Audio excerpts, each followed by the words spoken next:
No vídeo de hoje vamos resolver a questão número 12 de limites de sucessões e funções e sobre continuidade de matéria de 12º ano. Então, no primeiro exercício eram-nos dadas duas sucessões e nós queremos, no fundo, calcular o limite de cada uma delas. Portanto, está aqui uma pergunta de maneira diferente, mas no fundo é o limite que nós queremos encontrar. Então, vamos começar aqui pelo limite da nossa sucessão A de n, ou seja, vai ficar o limite da raiz cúbica de n ao quadrado mais n menos 1 a dividir por n menos 8n ao quadrado. E aqui vocês quiserem, se for mais útil para vocês podem passar o limite para dentro. E o que acontece é que isto vai dar uma interminação do tipo infinito sobre infinito. Isto permite-nos pegar apenas nos termos de maior grau, ou seja, no n ao quadrado e no menos 8n ao quadrado, simplificar e vai nos dar a raiz cúbica de 1 sobre menos 8, ou seja, menos 1 meio. Portanto, já não pode nem ser a opção A nem a opção C. Agora, vamos ao limite da sucessão B de n, que é o limite de raiz quadrada de 3n ao quadrado mais n, menos n raiz de 3. Se fizermos a substituição direta, vai nos dar uma interminação do tipo infinito menos infinito. Aqui, uma vez que temos raízes, podemos fazer a multiplicação pelo conjugado.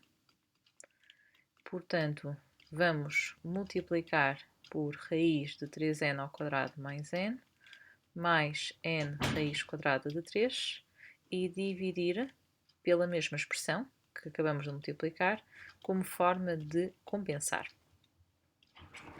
Desta forma, nós vamos poder aplicar em cima, portanto, aqui o objetivo é podermos aplicar em cima, no fundo, o caso notável, ou seja, vai ficar o quadrado do primeiro menos o quadrado do segundo, tudo a dividir pela expressão, portanto, aqui vamos deixar igual, até porque já não temos interminação em baixo, já dá mais infinito. Agora em cima, isto vamos poder simplificar, e fica só o 3n ao quadrado mais n, e aqui, ao elevarmos ao quadrado, vai nos dar o 3n ao quadrado. Tudo a dividir pelo raiz de 3n ao quadrado mais n menos 3n ao quadrado. Fica o limite de n sobre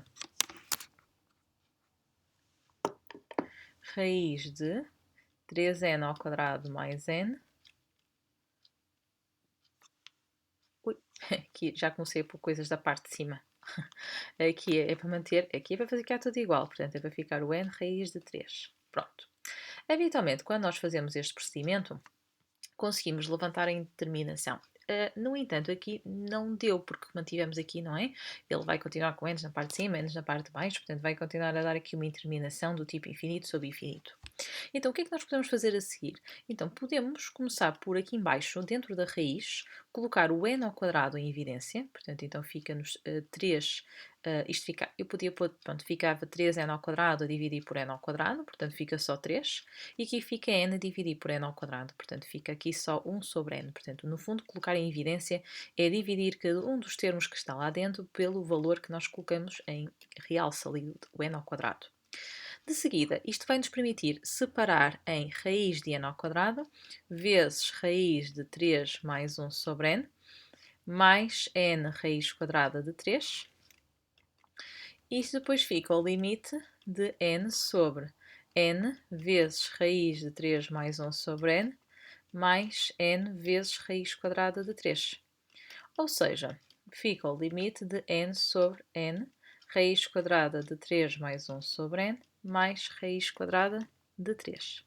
Isto corta e fica o limite de 1 sobre raiz quadrada de 3 mais 1 sobre n, mais raiz quadrada de 3. Portanto, reparem que eu, para conseguir simplificar com o termo que já estava em cima, sozinho, eu tenho que colocar em evidência para o denominador, no fundo, criar aqui uma multiplicação, para depois, no fundo, aqui haver uma simplificação. Portanto, enquanto estiver aqui uma soma, eu não consigo reduzir a expressão, mas se colocar em evidência, passa a ter uma multiplicação e já dá para fazer a simplificação da parte de cima com a parte de baixo. Então, o que nos sobra aqui vai dar raiz de 3 mais 0, mais raiz quadrada de 3.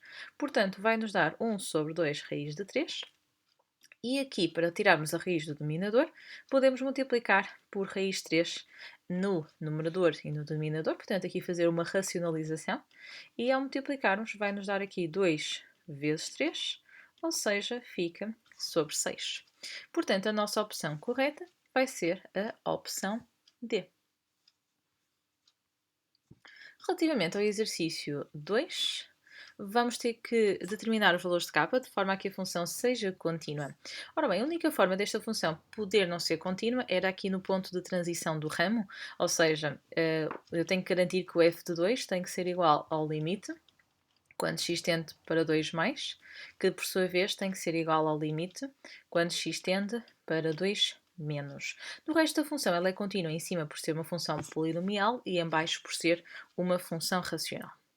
Então, se fizermos o f de 2, isto ficaria k ao quadrado vezes 2 menos 4, ou seja, vai dar 2k ao quadrado menos 4, que é o mesmo que ter o limite quando x tende para 2 por valores à esquerda, uma vez que iríamos substituir exatamente no mesmo ramo.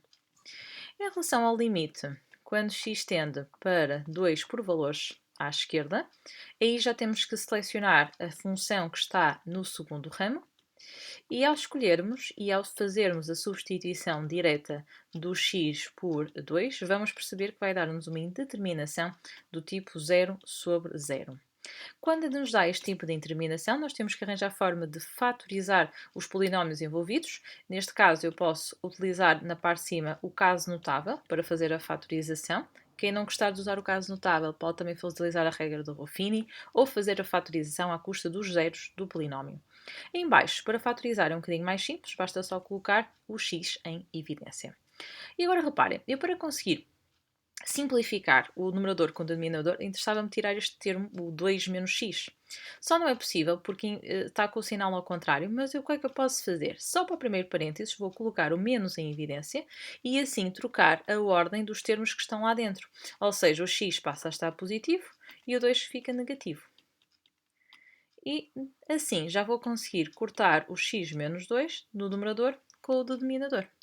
Portanto, vai nos dar o limite quando x tende para 2 menos, de menos, não esqueceste menos que eu tive que colocar ali no primeiro parênteses em evidência, sobre x. Ao substituirmos, isto fica menos 2 mais 2 sobre 2, ou seja, menos 4 sobre 2, que dá 2. Portanto, e agora o que é que eu posso concluir? Então, pela ser contínua, eu tenho que ter, estes dois já são iguais, portanto falta ver quando é que vai dar igual, o 2k menos 4 seria igual a 2. Ou seja, 2k ao quadrado teria que ser igual a 6, k ao quadrado teria que ser igual a 3, e então chegamos a duas possibilidades para o k. Portanto, o k pode ser raiz quadrada de 3 ou menos raiz quadrada de 3, de forma a tornar esta função contínua em todo o seu domínio. Vemo-nos no próximo vídeo.